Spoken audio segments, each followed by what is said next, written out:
Salam Sobat Muda, perkenalkan, nama saya Kristi Marfi atau biasa dipanggil Kristi. Saat ini saya tengah menempuh pendidikan di Institut Komunikasi dan Bisnis LSPR Jakarta. Saat ini saya sedang berada di semester 6 mengambil jurusan International Relations. Sebagai mahasiswa LSPR, tentu kita harus bisa menguasai kemampuan berbicara atau public speaking. Oleh karena itu, pada kesempatan kali ini saya akan mempraktekkan apa yang saya pelajari dalam mata kuliah public speaking. Sebagai generasi muda dan mahasiswa International Relations, tentu kita harus mulai peka dengan isu internasional yang ada. Salah satunya adalah SDG. Istilah SDG atau Sustainable Development Goal sendiri merujuk kepada 17 tujuan yang ditetapkan oleh PBB terkait agenda pembangunan berkelanjutan hingga tahun 2030. Pada kesempatan kali ini, saya akan membahas tentang tujuan nomor 7 dari SDG, yaitu energi bersih dan terjangkau. Video kali ini saya akan membahas tentang krisis energi di Indonesia. Nah, untuk bisa mengerti dan mendapatkan informasi secara lebih mendalam tentang topik yang akan dibicarakan, simak terus video ini sampai habis ya teman-teman. Jika teman-teman mendengar kata energi, maka terdapat dua hal yang dapat menggambarkan kata tersebut, yaitu energi terbarukan dan energi tidak terbarukan. Lalu apa sih bedanya? Energi terbarukan adalah sumber energi yang berasal dari alam yang jumlahnya tidak akan habis. Contohnya adalah sinar matahari, angin, dan air. Sedangkan energi tidak terbarukan adalah sumber energi yang berasal dari alam yang harus melalui proses pembentukan selama ratusan tahun. Contohnya adalah gas alam, minyak bumi, dan batu bara. Apabila habis, maka diperlukan waktu ratusan tahun lamanya untuk bisa menghasilkan kembali energi tersebut. Lalu, bagaimana dengan Indonesia? Apakah Indonesia memanfaatkan kedua jenis energi tersebut? Jawabannya adalah ya. Walaupun Indonesia adalah negara yang kaya akan hasil alamnya, tetapi sektor energi di Indonesia nampaknya harus mengalami krisis ancaman energi. Hal ini terjadi karena jumlah produksi migas tidak sebanding dengan jumlah pertumbuhan penduduk Indonesia yang semakin pesat. Dalam video kali ini, saya akan membahas tentang bagaimana krisis energi yang akan dihadapi oleh Indonesia apabila pemerintah tidak mengambil langkah konkret. Jumlah cadangan migas yang dimiliki Indonesia saat ini sebanyak 2,5 miliar barel, yang diperkirakan hanya cukup untuk memenuhi kebutuhan selama hampir 9 tahun. Menteri Energi dan Sumber Daya Mineral ESDM Arifin Tasrif, ia mengatakan bahwa perhitungan cadangan migas ini berdasarkan data tahun 2020 dan diasumsikan tidak adanya penemuan cadangan migas baru.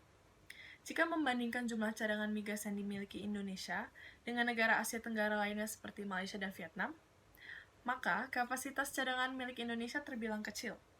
Karena jumlah konsumsi minyak setiap harinya adalah 1,7 juta barel dengan tingkat produksi sebanyak 781 barel per harinya. Melihat hal ini, maka Indonesia diprediksi akan mengalami ancaman defisit energi hingga mencapai 80 miliar US dollar. Ancaman krisis energi ini semakin menjadi pusat perhatian setelah adanya pandemi COVID-19 yang membuat sistem perekonomian dunia dan Indonesia khususnya menjadi terpuruk. Turunnya harga minyak dunia juga semakin membuat sektor migas harus mengalami krisis.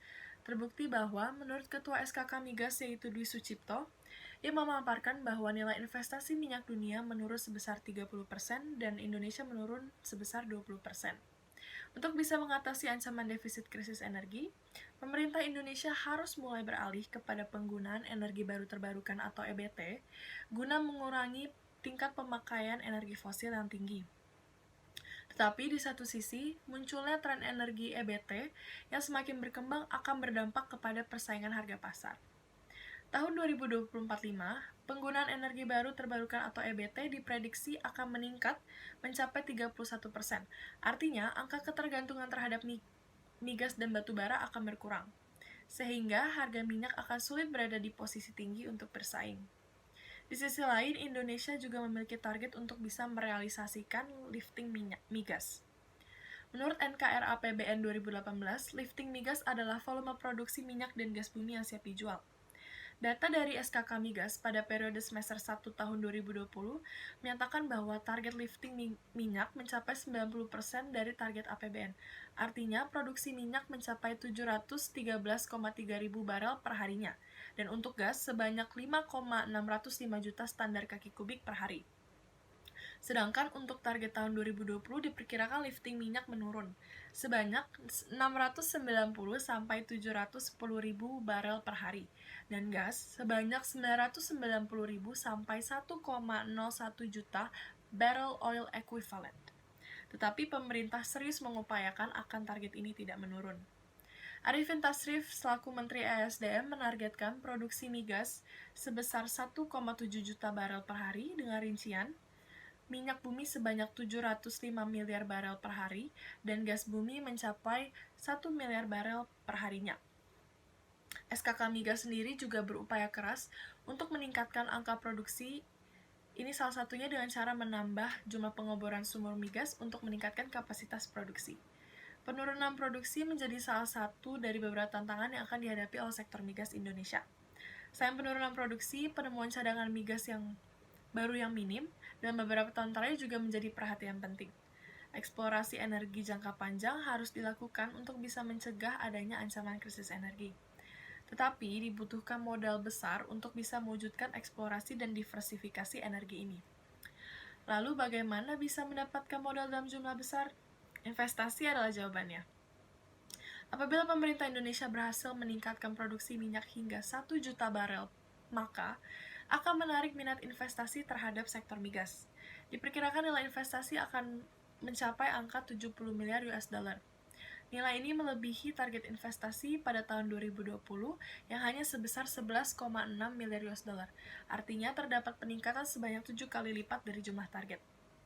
Dengan nilai investasi yang fantastis ini, diprediksi akan adanya peningkatan jumlah pendapatan sebanyak 6 kali lipat dari 2020, yakni 121 miliar US dollar. Tetapi di satu sisi, minat investasi terhadap sektor migas di Indonesia kian menurun. Hal ini dikarenakan oleh sistem regulasi yang dinilai tidak ramah. Berbagai kebijakan mulai dari perizinan, perpajakan, sistem birokrasi, dan ketentuan bagi hasil dengan pemerintah dianggap kurang menarik. Maka dari itu, pemerintah harus bisa lebih bijaksana lagi dalam menentukan regulasi serta perundang-undangan terkait investasi migas. Langkah baru yang diambil oleh pemerintah salah satunya adalah memberikan desain intensif khusus dan pola perpajakan baru bagi sektor investasi. Kesimpulan dari pembahasan yang saya sampaikan dalam video ini ialah Indonesia harus bisa melakukan berbagai upaya efektif dan efisien agar bisa cepat mengatasi permasalahan ini. Tantangan utama dalam sektor migas ialah bagaimana Indonesia bisa meningkatkan kembali tingkat produksi yang semakin menurun. Lalu eksplorasi dan diversifikasi terkait energi baru, serta perbaikan sistem regulasi terkait investasi. Ketiga hal tersebut bisa dilakukan agar pemenuhan konsumsi energi dapat tetap terpenuhi. Nah, Sobat Muda, kiranya informasi yang saya sampaikan dapat membantu menambah wawasan Sobat Muda sekalian tentang ancaman krisis energi Indonesia. Semoga informasi yang saya sampaikan ini dapat bermanfaat, dan apabila terdapat kekurangan atau kesalahan dalam penyampaian, saya meminta maaf akan hal tersebut. Tetapi yang paling penting ialah biar kita sama-sama ingin belajar dan terus mengisi diri dengan ilmu dan pengetahuan. Akhir kata, saya ucapkan terima kasih dan sampai jumpa kembali Sobat Muda.